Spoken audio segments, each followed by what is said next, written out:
You are listening to the USDN on the DSPN.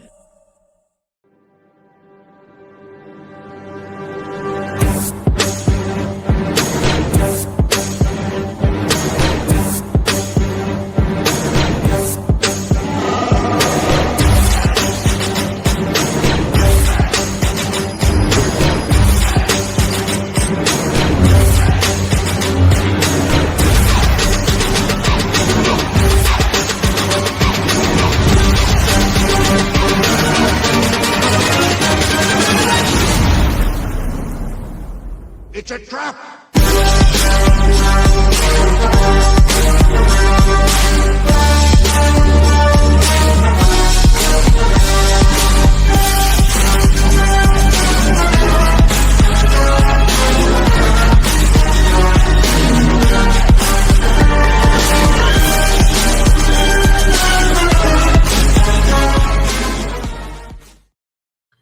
What is up, everybody, and welcome to a bright and early Saturday morning edition of the USDN Podcast. And as always, I am the chairman. But what happens when you take one of the greatest stories ever told and reimagine it for a universe that no longer fears the ocean, but the void? Today, we're diving into a project that transforms the Odyssey into a sci-fi epic where gods are replaced by systems and distance is measured in light years. The Council of Nerds is now in session, and returning, because he's a glutton for punishment, is Bruno Catarino. Welcome back, buddy. Hello. How are you? We're doing good over here. Happy to always have you on. I know we just missed a Kickstarter with you, two of them actually, because we have been that busy, and that's a good thing, right? We were just talking about that. Yeah. But let's dive into this and why the Odyssey and why now? Oof. So I just have to say before going into that the thing that you wrote and the way you wrote it, I think you wrote that even better than I would write to promote my own book. I'm just saying that. Hey, you want that? I'll send it your way. Yeah, I mean that was great. Really, it was a great intro. Why the Odyssey and why now? I mean, very much kind of like.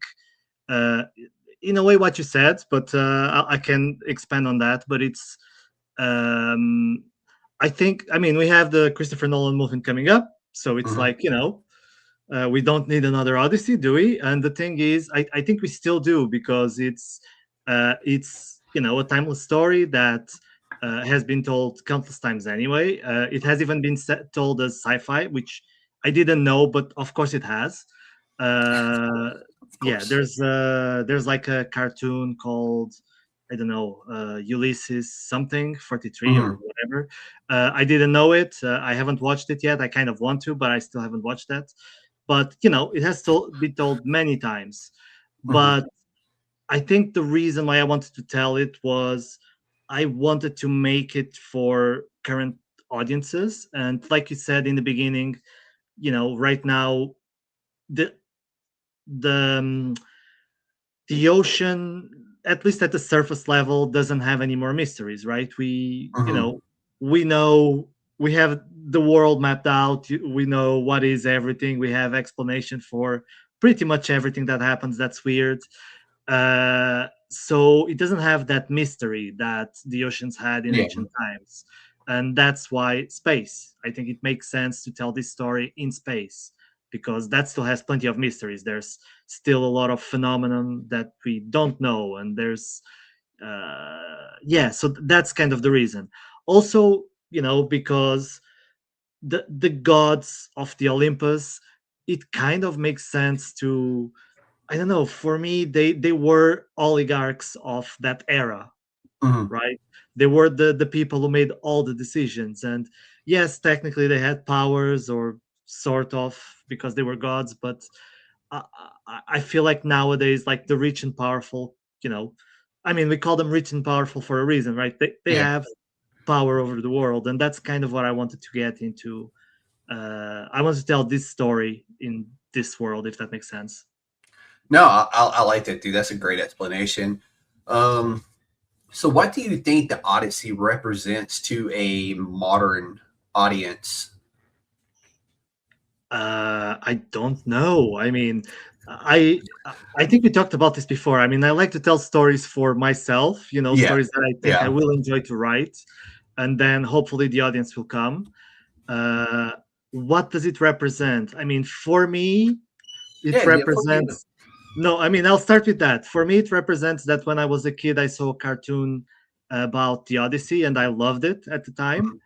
I think it was the first VHS that I saw in my life was the Odyssey, and Yeah, this was, I was really small, and ever since I really like the story, and I think that's kind of what it means to me, is that has that connection to, I don't know, childhood, and the first, let's put it, movie that I saw, outside of cinema and outside of TV, just hmm normal TV. I think it was probably the Odyssey.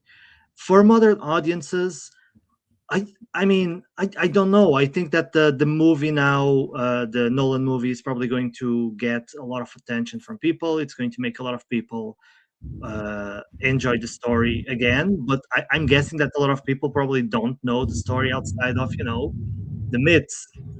yeah.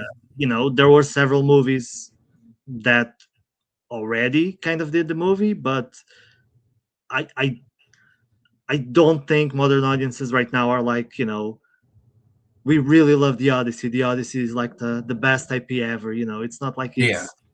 it's not like it was. I'm dating myself, but it's not like Twilight several years ago, right? It's not that thing that Probably everybody. not the best example to use on that one. Hey, people loved it. I was not one of them, but people loved it. I'm gonna have to add the sparkle effect behind you now. Go for it. But do you think myths are meant to evolve over time, such as space? What do you mean? Sorry. Are myths meant to evolve over time? I mean, the Odyssey is based on a myth of these gods. Are those meant to evolve over time, you think? Oh yeah, absolutely. I mean, I think the myths are, and how much in trouble do I want to get? But if we think about even religions, all Mhm. religions. So we're talking about uh, Greek, later the Romans. Was it later or was it? Yeah, it was later, I don't probably. remember that timeline. So Romans, they pretty much had the same gods, right? So the myths were kind of the same. They just gave them different names. Mhm. Christianity, or every religion has their own myths, and they are a product of time. They are a product of, they are stories people tell based on the values of the time, and then that kind of you know reaches through time, and gets Mhm. to our generations and further, and but we still try to, I guess, I guess when we see it from a different prism, if that makes sense, right? Yeah. It's like No, 100%. not making any sense with this explanation. But yeah, the myth is, even the Odyssey, when it was originally written, or the Odyssey is said to not have been originally written. It was verbally passed on. Mhm. So by the time that it was written by Homer, or people don't even agree if it was Homer or not, but Yeah. by the time it was written by Homer, it was not the original version, probably. Yeah. And all the translations we got, this this is not the original, right? This is a Mhm. translation, and I have another translation over there.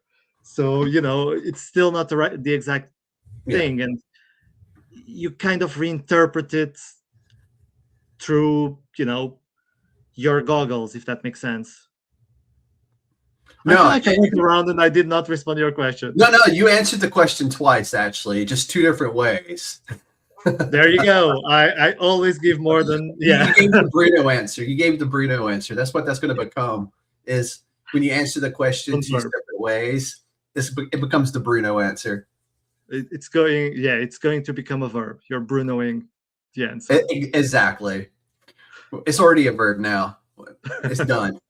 So are we replacing mythology or revealing what mythology looks like today in this story?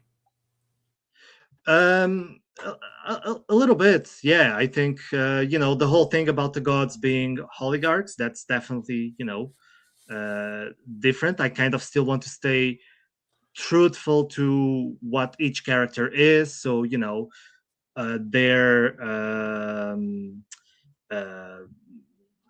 their personalities and all of that, I kind of want to stay true. And that's the reason why I showed you the book, is that I'm rereading it because I want to make sure that Yeah. I'm accurate enough to change it, or that I remember it well enough to change it in a way that makes sense for people, and that people are not like, oh, you ruined it, this is not like the original, what It's they not do meant with the to be. Nolan movie. Yeah. Well, even the um, Nolan movie, we still don't really know. We know it's the Odyssey, but we don't know the themes and the concepts and that kind of stuff in the story yet. that is true. What There is version is Christopher Nolan going to give us of the Odyssey?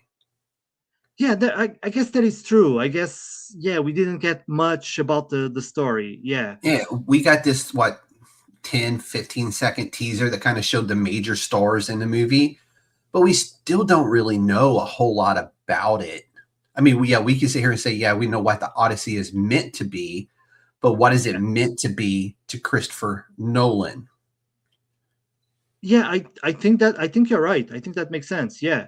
And yeah, I mean, picking up on that for me, uh yeah, I mean, it's meant to be a story where one man kind of has to go through unsurmountable odds to kind of just uh, return home. One thing that I kind of try not to do is to, and this will come up, is that Odysseus is not a good man in a way. He's always portrayed as a good man, and you know, he's he's better than most during his time, but he was still very kind of a violent person. Mhm. He was smart in war, but he would still wage in war, and it's very much about. Uh, I guess going back to the myth question, it's kind of how we make something a myth, but in reality, it's a little bit different. It's a little bit darker underneath, and I think that's one thing that I want to get out of the story, is that Odysseus, even though he's the hero, is not flawless. He does have his flaws. Uh, yeah, same for other characters. So yeah, that's kind of how I would like to, or how I'm tackling the story, if that makes Mhm. sense. And that's what we're getting into right now. I'm glad you brought that up. So when you started building Space Odyssey, what was the first visual or idea that kind of clicked for you when you were preparing this? Oh, it may have been the Wall of Troy. Ooh, May have been. such a beautiful visual, even in the movie and everything else. That is just such a beautiful visual to have. Yeah, and I think in the book especially, I always had this idea of a planet, so Troy being a planet.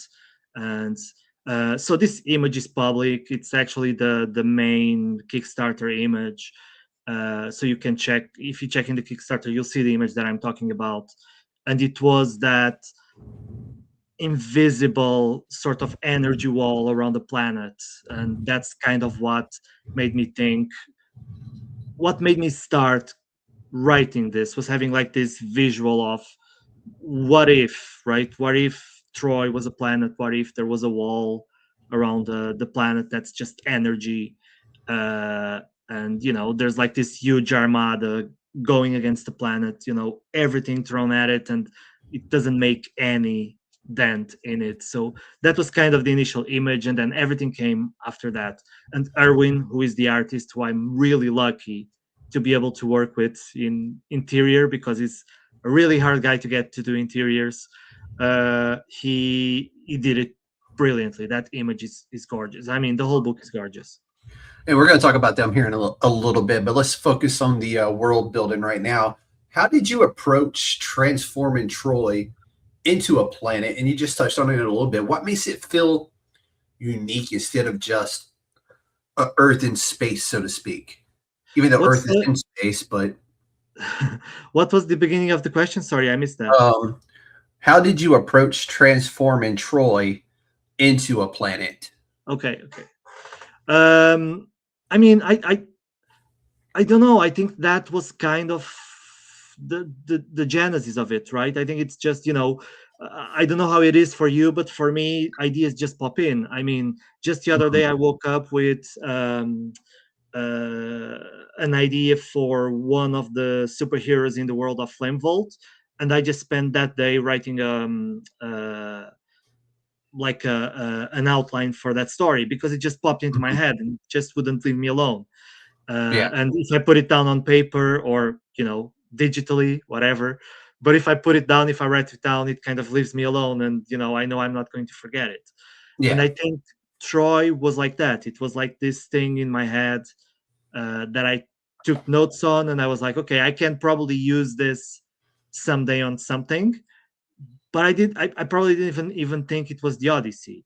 I don't know. I think originally I didn't think of I'm going to adapt this because of that reason, right? It had been adapted so many times. Why Yeah. why would people want to see a version of the Odyssey written by me? And it was just when I had like other elements, Mhm. uh, Athena being an AI, for example, that sort of thing. After having all these other elements, that I thought, okay, you know what? I feel like I actually have something to say here different from what has been done before. So Yeah. yeah, it's sci-fi, and this going back to the second part of your question.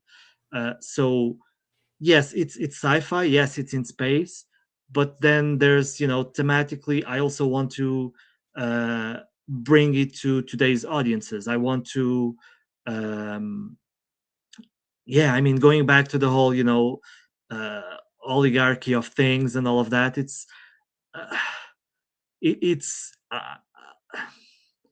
I don't want to make it easy. I don't want to make it like, oh, it's the gods do this and all of that. It's like, Mhm. no, there's a reason. There's dark intentions in the characters for things to happen. Odysseus doesn't go home because someone has a grudge against him and does everything to stop it. And Odysseus does makes some mistakes as well that kind of backfire on him. That sort of thing. Mhm. Yes, it's nobody's perfect. Unlike in myths, where you have like perfect hero, Yeah. nobody's perfect in this story. And that was just a really good segue because the Odyssey, the original Odyssey, is about a journey home. How does that emotional core translate when the distance is light years instead of oceans? Ooh, I mean, it's still very much a journey home. So that part is not going to change. I mean, adapting a story and removing the like some of the core elements, that's not going to work, in my opinion. Yeah. um but yeah, being light years, I guess the tech, they have the technology, the ships is they have technology to travel. Mhm. There's stuff coming up on future issues that I cannot talk about, that goes beyond just using the usual trope of hyperspace. Yeah. So there's how they get through long distances. But yeah, I mean, again, it's going back to making the technology they have in this world, as advanced as it is, it's the equivalent to in ancient times someone having a boat. That's kind of it. Yeah. The speed that the boat would allow them to reach and how long it would take them to go from point A to B is usually how long they would take from point A to B in light years, but with the technology they have. So Mhm. that doesn't really change. Everything changes, but the distance, the scale is Yeah. adjusted. Yeah, if that makes sense. No, it makes 100% sense. So how do you balance staying? Oh, let me rephrase. That's the next question. But what were the biggest challenge in adapting something so well known into something that still feels fresh? Oof. I don't know. I mean, we'll know. We'll know after we know how it's received, right? Exactly. But how's the pre-launch on it going right now? Sorry, what's that? How's the pre-launch? That Um, should give it some indications. yeah, I mean, I think we are on 70 something followers, which Oh, is it's no, pretty it's not good. bad. It's not Yeah. bad. It's I mean, I had it up for a while, so it's been, several weeks of people finding it, but Mhm. still, it's really good. I pushed for it initially, but I haven't pushed ever since Family and Yeah. Honor. So my a different project has been I've been focusing on that. Mhm. So I haven't been pushing the Odyssey, and still the numbers have been growing a little bit. So yeah, that's been good. Good. Um, so how do you balance staying true to Homer's themes while still making this your own story? I mean, outside of the sci-fi elements, of course. Yeah. You know, uh, there's a funny thing from I went on Reddit and asked some questions in literature groups and stuff like that. For example, Dangerous which place. Dangerous place. dangerous place. So, for example, one of the things is I want to reread the Odyssey again because I wrote the first issue without almost from memory and without going too much into the actual literature. I want Mhm. to do that for the further issues, but for issue one, I kind of just wanted to have like a clear mind. So I went to the Reddit groups to ask what is the best or what is a good translation to read for a modern audience. And I specifically said I'm not looking for accuracy because I'm adapting it in space. So Mhm. I'm not looking for accuracy. I'm looking for it's easy and nice to read, multiple times because I'm going to have to read it multiple times. And the answer was often, well, if you're not making it accurate, then what's the point? Which is like, You just that's not, completely missed the point, person. yeah, that's not adaptation. An adaptation, Yeah. you actually change it. Especially if you're doing it as an entirely different genre. Um, so yeah, I mean, actually answering your question, I'm Brunoing again. Um, It would be a episode of Bruno Catarino if there was no Bruno in. there you go. Um, yeah, I mean, I miss. What was your question again? um, how do you balance staying true to Homer's themes That's while it. still making this your own story? Yeah, that's it. Yeah, thank you. Um, I completely went on a tangent. Yeah, I mean, that's it. I mean, I am trying to go through the books again, make sure that Mhm. uh, I get fully the message. But in terms of the teams, it's uh, I'm trying to not be too constrained by the books. I Yeah. definitely want it to be about the journey. I definitely want it to be about um, you know uh, a man against the odds, if that makes sense. Yeah. About in this case not gods, but pretty much gods because it's men who control the galaxy. Uh, but yeah, but I definitely want to make it my own. I don't want to be constrained by what came before because otherwise, I mean, we're going back to the same, right? What is the point, right? Yeah. If I'm telling the story in a way somebody else has, what is the point? And no, I think with this, it's one of those things where as long as you hit the big themes from the Odyssey, you've done it right. Yeah, I mean, if you hit the heart of the story, and that's it. I mean, it's a man. It's about it's a man who wants to return home. That's it. You kind of Mhm. it's like the whole home is where the heart is. That sort of thing. It it's kind of that. It's like making. as long as that part stays, I Yeah. think everything else is fair game. I mean, I can have space pirates, for example, and I'm going Hmm. to, you know, as You kind of as got to. I mean, if you're going to be in outer space, you have to have space pirates. of course. Um, so yeah, it's, you're going to have, uh, yeah. I mean, you don't have magic, you have science. So there's all Mhm. these things, but it's still about the man trying to get home to his wife and to his kid. Yeah. And it's still about a kid trying to look for his father and making sure that his homeland is safe from men who want to destroy it. So it's still about those things. Hmm. So, is there a specific scene or a moment from within the original Odyssey that you were most excited to reinterpret in a sci-fi setting?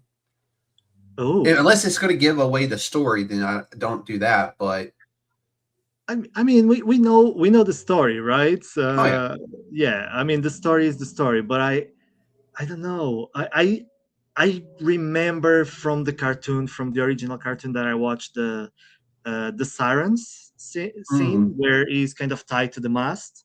yeah, Uh, I am trying to. I have some very strong ideas how to do that scene, yeah.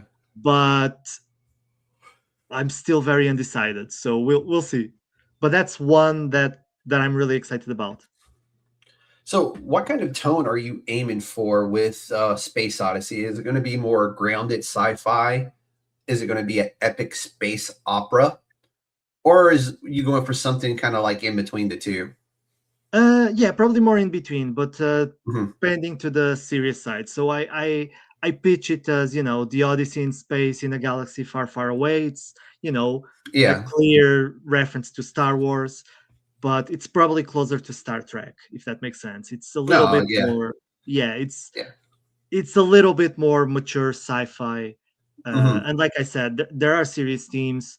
You know, Odysseus is not. It's not a good man on today's standards. Is Yeah. just better than everyone else, if that makes sense. Oh, no, 100%. Um, so when readers pick this up and read it, what do you want them to feel when they finish issue number one? Ooh, where's issue number two? I always hit you with that one. You can't use my answer. Okay. No, but I think it's. I think they. So issue one is very much about Odysseus' son Telemachus kind of just going to um, what's basically meet Nestor. I forgot Pylos is going to Pylos to try to figure out where his father is, Mhm. uh, and very much it finishes with. Well, I'm not spoiling it, but yeah, Yeah. it starts to the beginning of the journey, and I want people to feel like that. I want people to feel like, oh, this issue was good, but I can't wait for what's coming next. Not Mhm. necessarily issue two, but this is the beginning of a journey. Let's see where that journey takes us. And there Yeah. are some pretty big surprises that are deviations from the original. I'll say this. And I think you have to have some deviations because if you try to do it word by word, you're looking at a 100 issues kind of a comic book.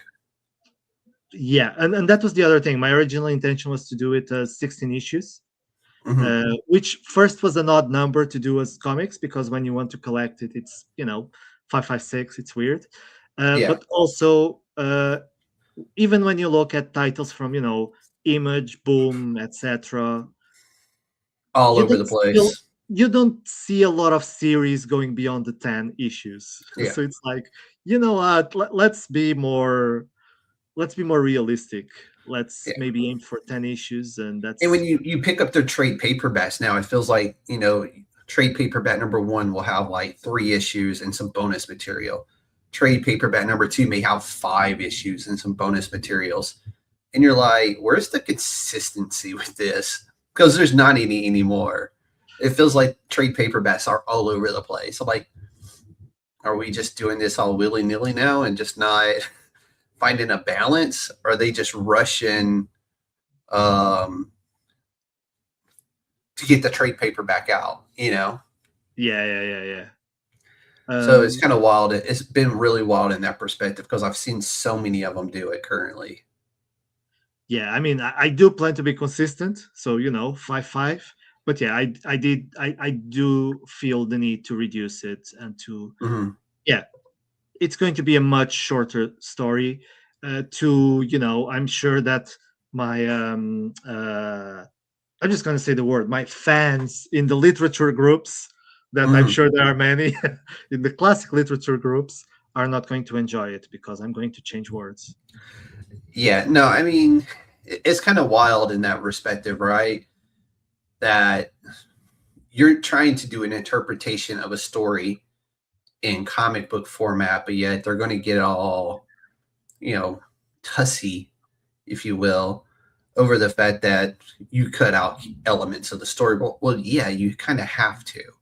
Yeah, and there are things that I'm changing the order. For example, the Lotus Eaters, I'm going to put that much later in the story because it doesn't make sense narratively. Where issue 2 goes, it makes sense to go directly to. I'm not spoiling it, but it makes sense to go to jump Lotus Eaters. It makes sense to go to something else later on. Also, because I think the problem with the Odyssey, and I can't believe I'm saying this, but the problem is that it's audiences today are very used to a certain kind of narrative that has a beginning, middle, and end, and you should have an inciting incident by a certain point, right? Yeah. And I feel like the inciting incident of the Odyssey is when he blinds the Cyclops. That is kind of the inciting incident that makes Poseidon be against him and all of that. I can have that happening 3 or 4 issues in. So it makes sense to move things around to make sure that I'm telling the story as close to the original as I want to, but also in a format that people will appreciate, and it doesn't feel like it's meandering and rambling like I am right now. You're good, man. Let's talk about the creative team a little bit on this. And so you're working again with Erwin and Matthias. How has that collaboration evolved as this is, they've worked with you on several projects now?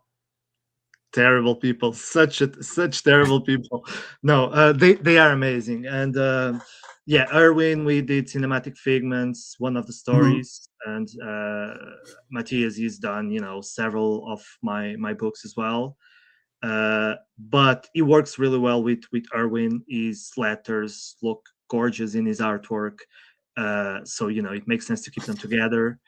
And this book, I mean, I always imagined Erwin doing it. That was the dream. And I'm including top artists from Marvel, DC. I would still choose Erwin seriously. His style is just perfect for this. But he was not doing a lot of sequential work. He usually does mostly covers and stuff like that. So I was like, I'm not gonna get him. I'm not gonna get him. And then I asked, and he said yes, and I'm like, oh, okay. But it's wonderful to work with them. I think we got to a point where they really understand what I'm going for, and whenever they make changes, it's always to improve. So it's, I don't know, I think it just got natural to the point where we work really well together, and I think it shows in the book. I think even Erwin said something about how proud he was about the work he did, and he should, because the book looks amazing, beginning to end. I mean, So what were some of the dude? That's freaking amazing. I love the colors on that. And so y'all worked together on Cinematic Figments. What did you learn from that book that you kind of brought over into this project with him?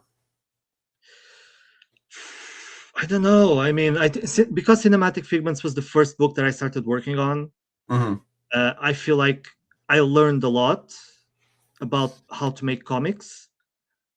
and I released books before cinematic figments that I actually learned how to do those books from cinematic figments, if that makes Yeah. sense. No, 100%.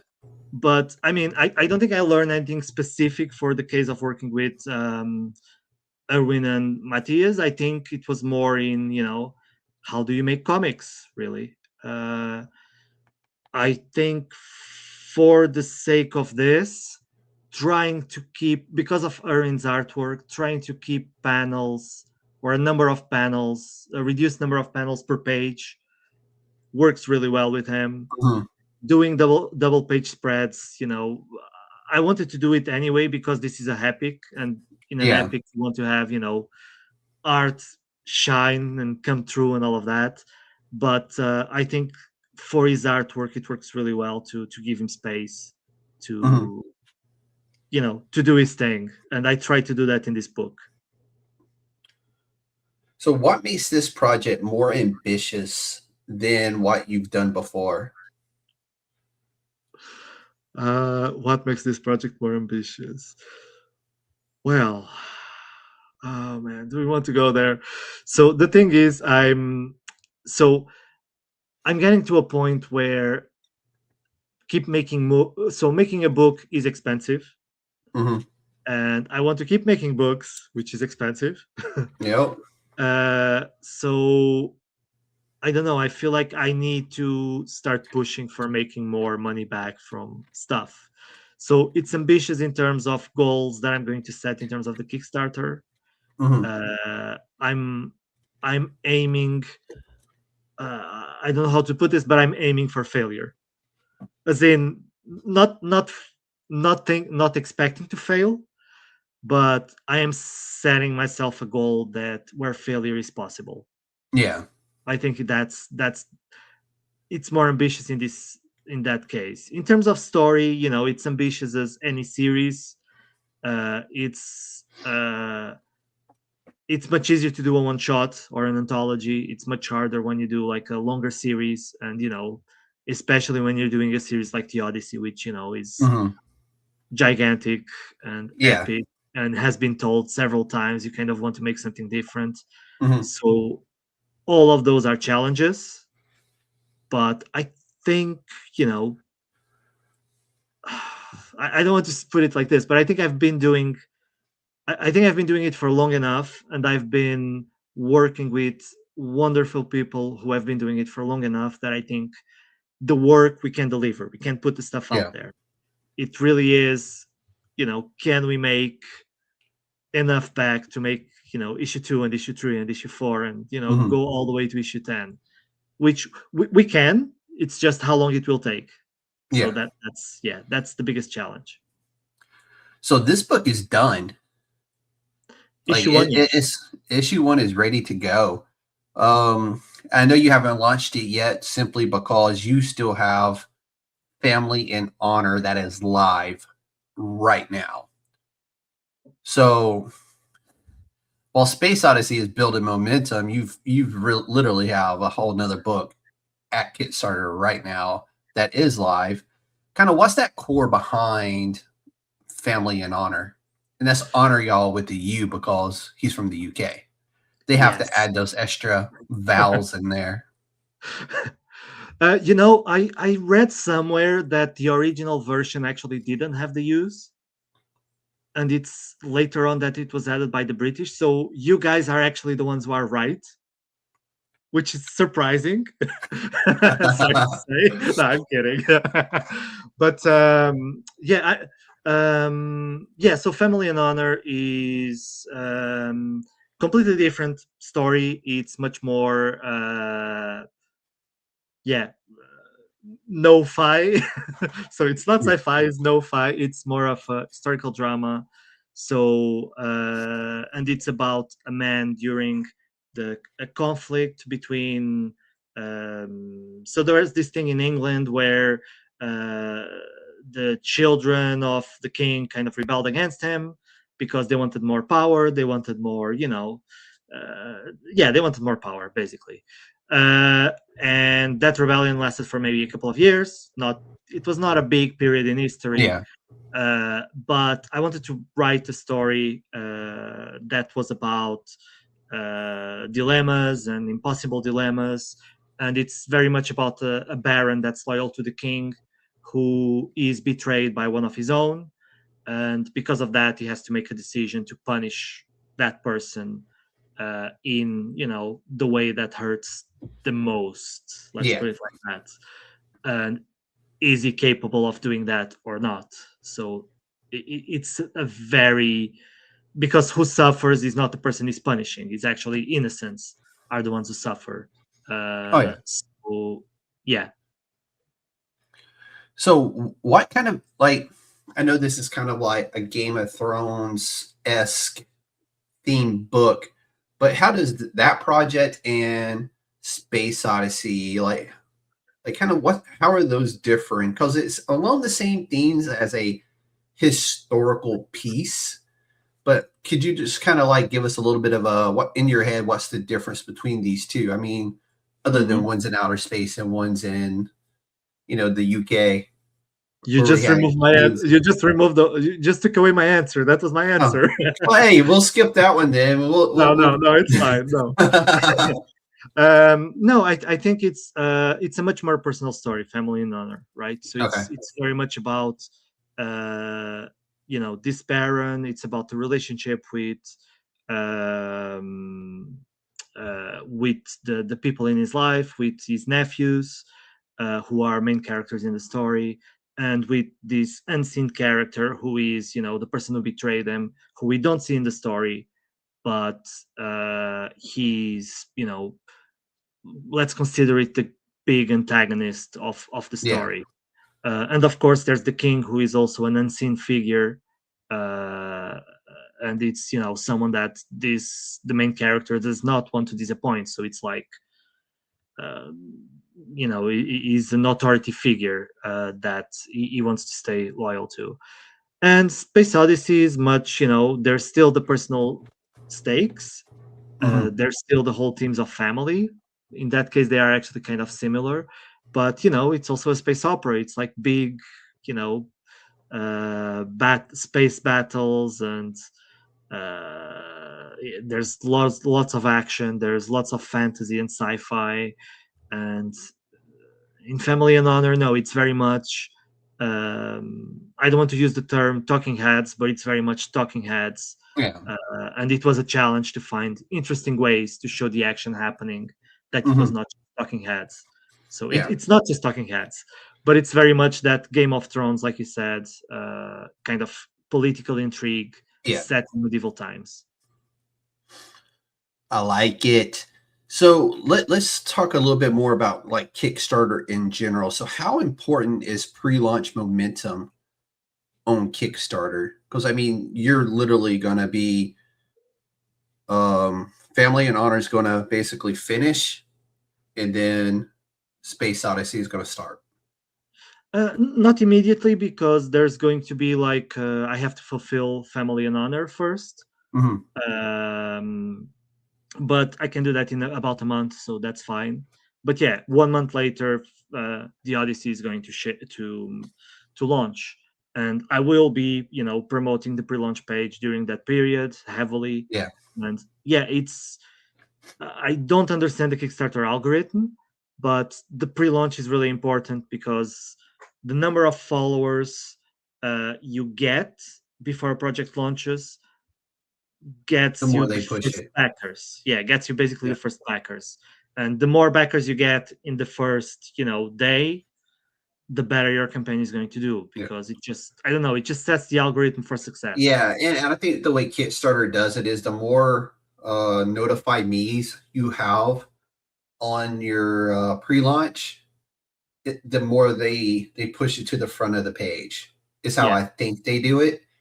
I'm not 100% sure. I've never had an opportunity to talk to anybody from Kickstarter to really understand how they do things. But Kickstarter, if you're listening, hit me up. Let's talk some business and do some other things. But if you find out, do tell me. I mean, Kickstarter, you would never tell me, but you would. Right?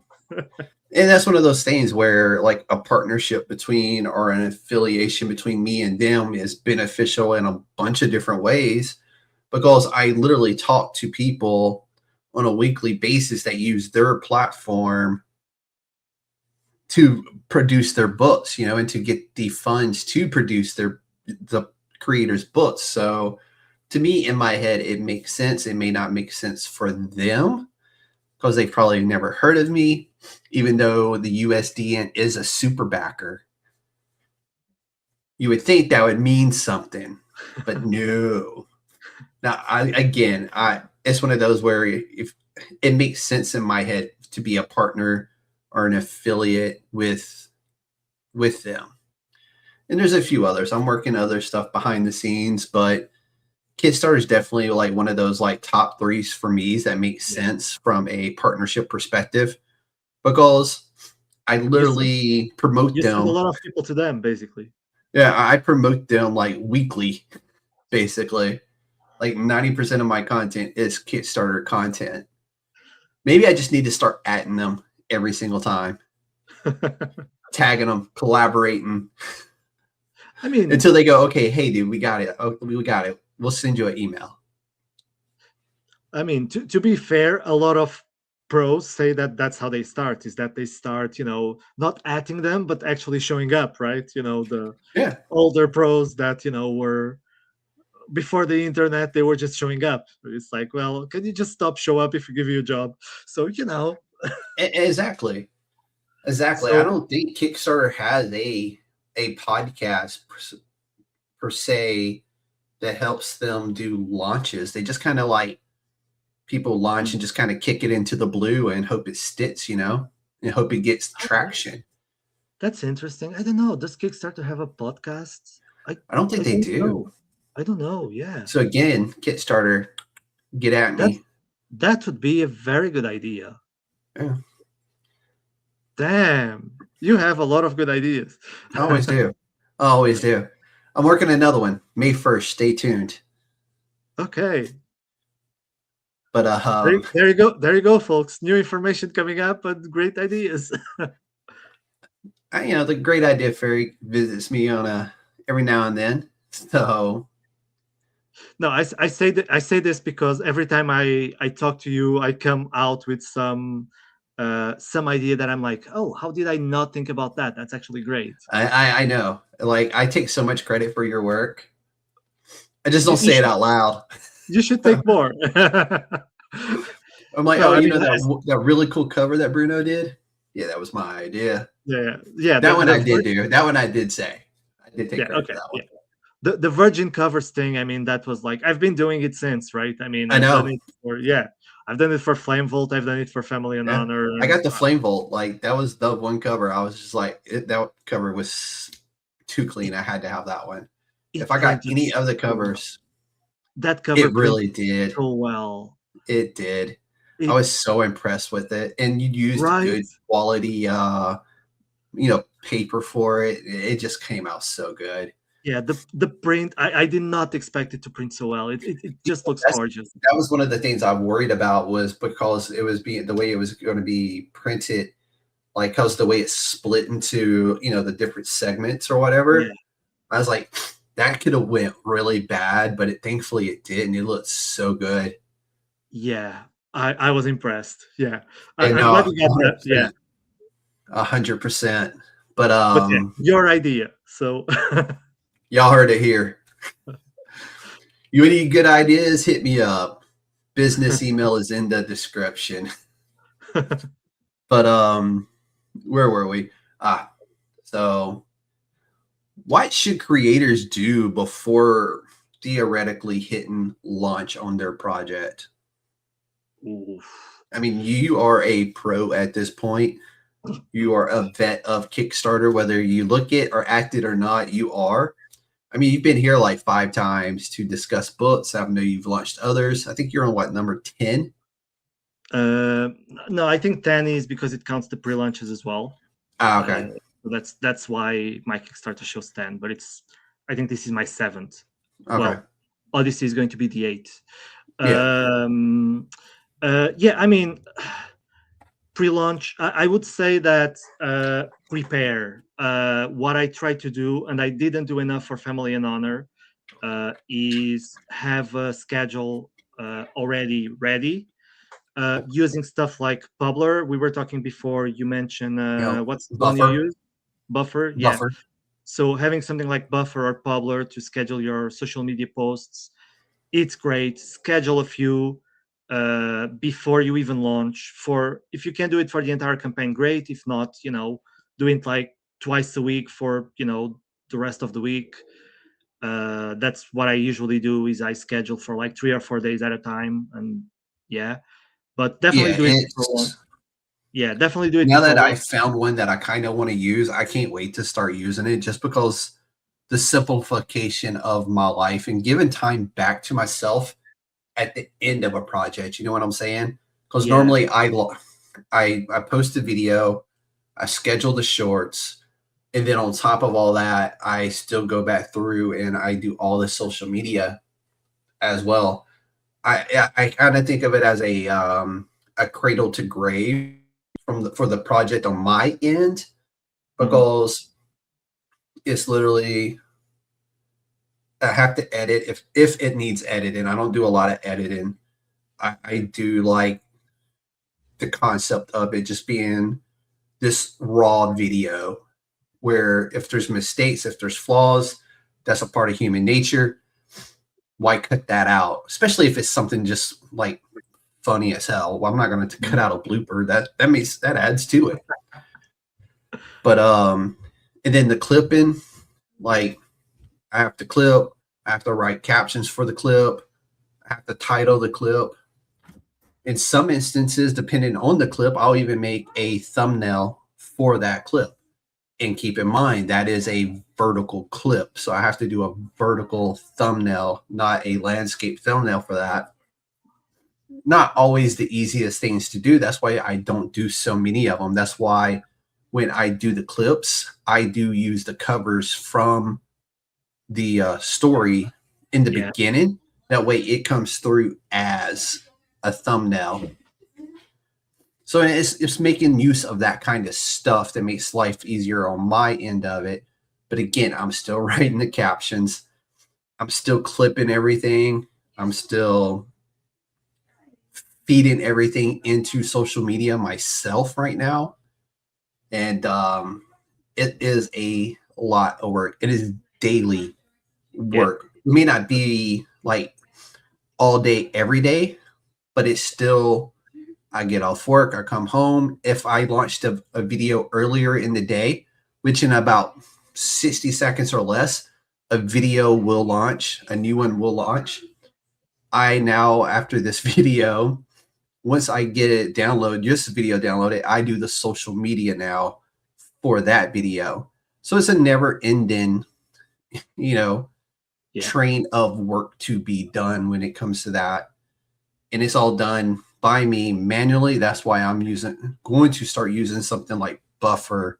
That way I can just preload everything into Buffer and just schedule it out for a week or 2 weeks. That way, that video that come out last week, we'll get one more or two more clips a week from now that will hopefully draw people back to that video so it can repop into the algorithm and get more plays.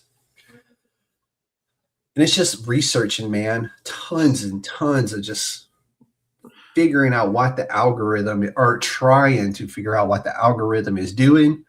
Did you get to the algorithm in time before it changes again? It's a lot of work. I don't think a lot of people realize how much work actually goes into any of that. So, yeah, I mean, I have no idea in terms of doing a YouTube show, but in terms of promoting a Kickstarter, it is very much the same. Yeah, exactly. The social media part is probably very much the same, and I cannot figure out YouTube. I mean, I was telling you before we joined in, I can't figure it out. At some point, I just gave up because I was wasting time for nothing. But yeah, I mean, I would say, sorry, going back to your original question, I would say make sure that you have a good list of followers before you launch. I mean, a lot of people mention 100, so anything in that ballpark Yeah. is probably good. Make sure that have someone check your page, send your Kickstarter page to someone to kind of have a Yeah. general look and see. I always say that. Always. Because if I land on your launch page and it looks like a hot mess of garbage, I am not notifying on launch. Yeah, and I'm I've not been even guilty. gonna waste time on it. Like if it just I get there and it just looks like unorganized or messy, your profile as a creator isn't in order and kind of tells me who you are, then I'm more than likely not even going to want to work with you. Like when I get requests to come on the podcast, I literally like, hey, let me get your social media and let me, have a look at what's going on. And, if you're launching a Kickstarter and I go to that pre-launch and it just looks like a hot jumbled mess, more than likely, I'm not going to want to work with you until you get that part of it figured out. Mm-hmm. Yeah. But yeah, that kind of stuff, I think it's worth doing before launching. I like it, man. So you work across multiple genres, man, like on a constant basis. It's like, I like to play, I call it Bruno Roulette. What kind of story is he going to drop? So because you do sci-fi, historical drama, you got martial arts. Do you do that all intentionally? Or I know you like to say you just kind of write what comes to you in the moment. Mm-hmm. So how, do you see yourself as like a genre creator, or are you a story first type of creator? Yeah, I mean, I'm not drawn by genre. I'm more drawn by the themes. And sometimes you tell, a story better in, as a martial arts action, and sometimes you tell the story better with, a sci-fi space epic. It's just how it is. I mean, it's how my and the thing I think that the putting something into a box, it's something that we kind of created as a society. It's not really the way stories work. It's just easier to promote it. I mean, I do it myself. I mean, I will say, Family and Honor is an historical drama just because it's easier to say what it is. But it's more than that, right? There's a lot more going on, and there's the themes, and it's I don't know. I don't write what comes to my mind, but there's still a lot of work that goes into it. There's still a lot of outlining. I mean, I spent an entire day, well, not an entire day, but several hours of the day a couple of days ago outlining issues 3 and 4 of Crimson Bay, and this is not the first draft. Let's just say that I was halfway through the script for issue 3 when I realized this is not working. Let me start over. So there's a lot going on, that it's not just what comes to my mind, because what comes to my mind sometimes is crap. Sometimes it takes putting it on paper or on the screen and actually looking at it and then reading it out loud for you to realize, like, shit, maybe I didn't do that one right. Let me then you start going back through and you read yourself, you bleed on your own work. And you're like, okay. And here's the thing. You ask me a question and I'm rambling a lot and going tangents and stuff like that, right? Here is fine-ish. In a story, nobody wants that, right? You want the story to read like a story. Exactly. So I need to catch myself for that. I need to make sure that the story makes sense as I'm telling it. So it's what comes to my mind. Make sure what's up here actually goes right there and not the ramblings inside there. Exactly. Yeah. Oh, yeah. I'm guilty of that. I like to write in my notebook, transfer it to the electronic side. And then sometimes I will be typing out my notes from my notebook onto the screen. And in my head, I'll start talking or thinking about other things. And then I'll type it. And then as I'm reviewing later, I'm like, oh, damn, that came out. Let me delete that. That ain't supposed to be there. Yeah.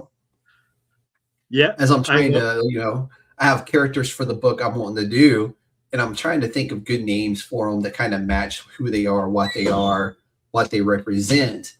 And it's like, so I'm making lists of these, I got my my character, and then the names of those characters underneath, and I'm like, and then like random stuff will just come in there. I'm just like, what the hell was I thinking with that one?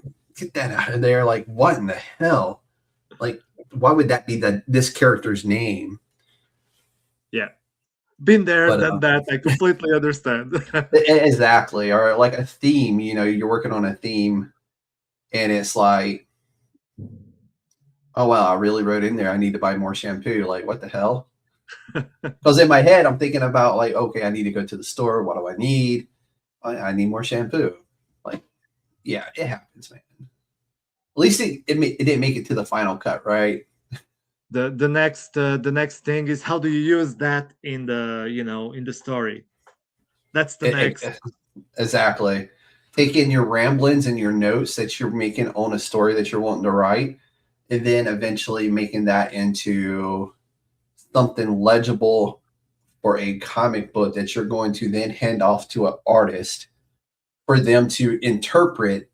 And hopefully you've done well enough that the artist doesn't hit you back with like, the fuck is this? I will say this. That was Infinite in Cinematic Figments. That was a rambling. Really?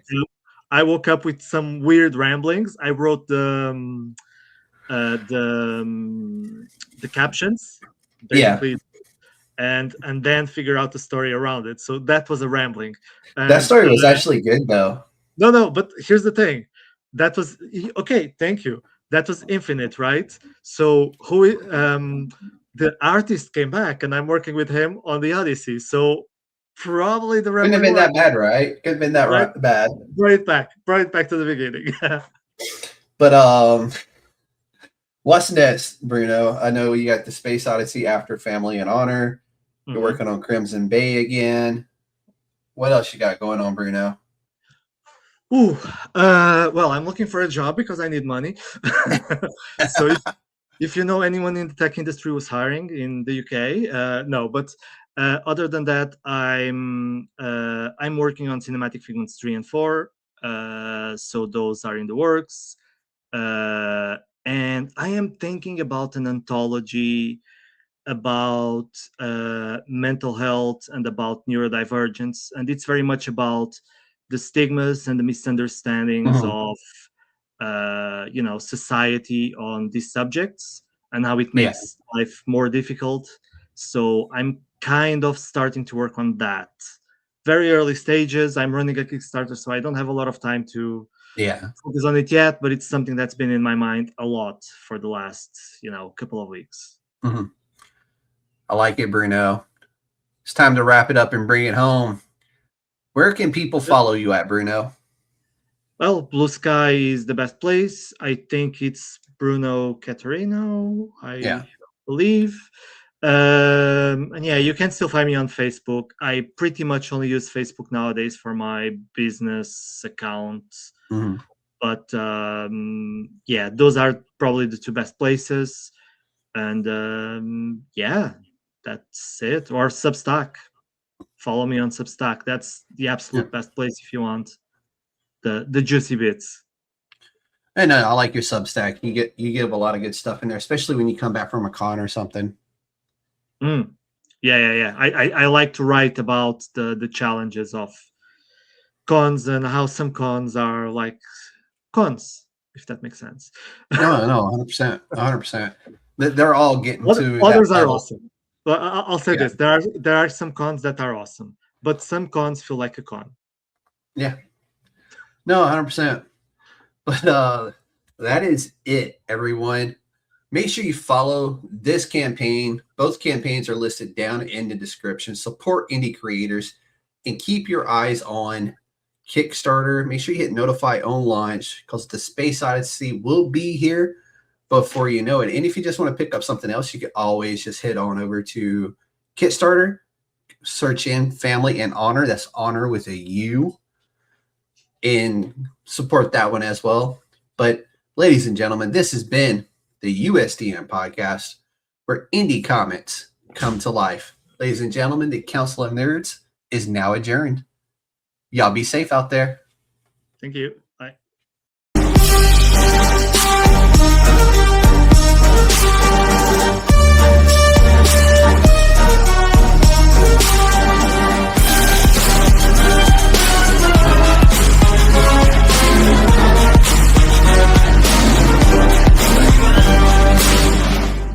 It's a trap!